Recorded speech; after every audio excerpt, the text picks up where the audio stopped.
इतिहास में कार्यकरण संबंध। इतिहास में कार्यकरण संबंध का वर्णन।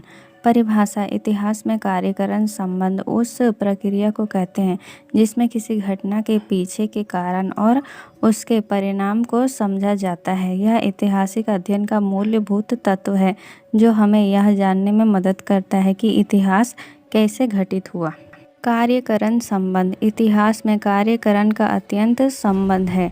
कारण के अभाव में किसी घटना का होना कदाचित संभव नहीं है। विभिन्न विद्वानों ने इस संदर्भ में अपने मत व्यक्त किए, परंतु इस तथ्य को सभी ने एक मत में स्वीकार किया है। किसी भी कार्य में कारणों का होना आवश्यक होता है, अतः किसी भी घटित घटना के संबंध को स्पष्ट करने के लिए कार्यकरण संबंधों की विवेचना आवश्यक है। इतिहासकार का कारण से और तथ्य से अत्यंत निकट संबंध होता है और इतिहासकार अपनी व्याख्या के अनुसार कारणों की क्रमबद्धता प्रस्तुत करता है। ऐतिहासिक दृष्टि से भी तथ्यों में कारणों का चयन प्रक्रिया ही ऐतिहासिक है।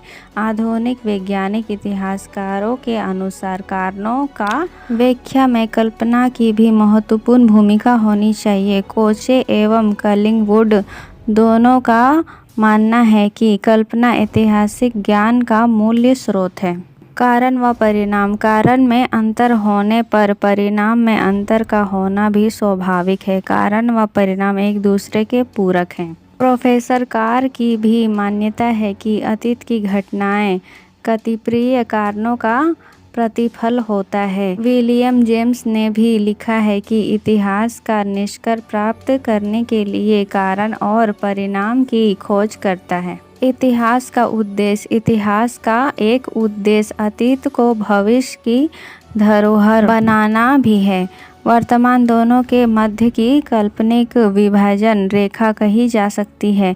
इसलिए हुइजिंगा ने इतिहासकार को सदैव उद्देश्यवादी होने पर बल दिया है। प्रोफेसर कार ने भी इसके समर्थन में लिखा है, इतिहासकार की आवश्यकताओं में भविष्य सहित रहता है। इसी प्रकार डेवी की मान्यता है कि अतीत के अध्ययन का कारण वर्तमान सुखी और वैभवपूर्ण बनाना है। उसमें भविष्य को सुखद बनाने की कल्पना भी जुड़ी रहती है। वस्तुतः इतिहासकार कारणों की व्याख्या के समन्वय अतीत, वर्तमान और भविष्य के प्रति समान दृष्टिकोण रखता है और उसके द्वारा ही की गई व्याख्या में निहित भविष्य कार्यकरण की सर्वोत्तम परिकल्पना है, जिसके आधार पर इतिहासकार कारणों को क्रमबद्ध करते हुए निष्कर्ष प्रस्तुत करता है। विद्वानों का मत। विद्वानों का यह भी मत है कि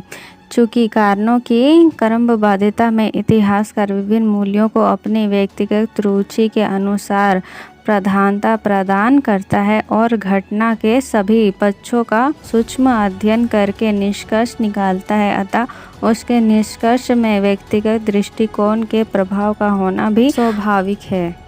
परिस्थिति के संबंध में मेंडलबाम का मत है कि घटना उसे कहते हैं जिसके फलस्वरूप सामाजिक, राजनीतिक और आर्थिक परिवर्तन होता है।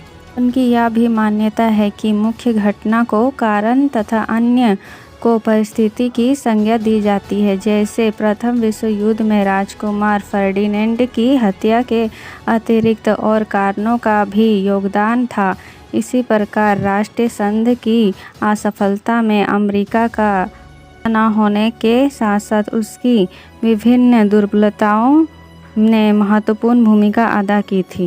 लिए ऑस्कर्ट्स ने लिखा है, परिस्थितियों की व्याख्या में ही कारणों के स्पष्ट प्रभाव मिलती है। कलिंगवुड ने कारण और परिस्थितियों में अंतर करने पर बल दिया है और विल्सन ने लिखा है, सभी कारणों से ऊपर कोई अंतिम कारण नहीं होता, अपितु सब कुछ परिस्थितियों पर निर्भर करता है।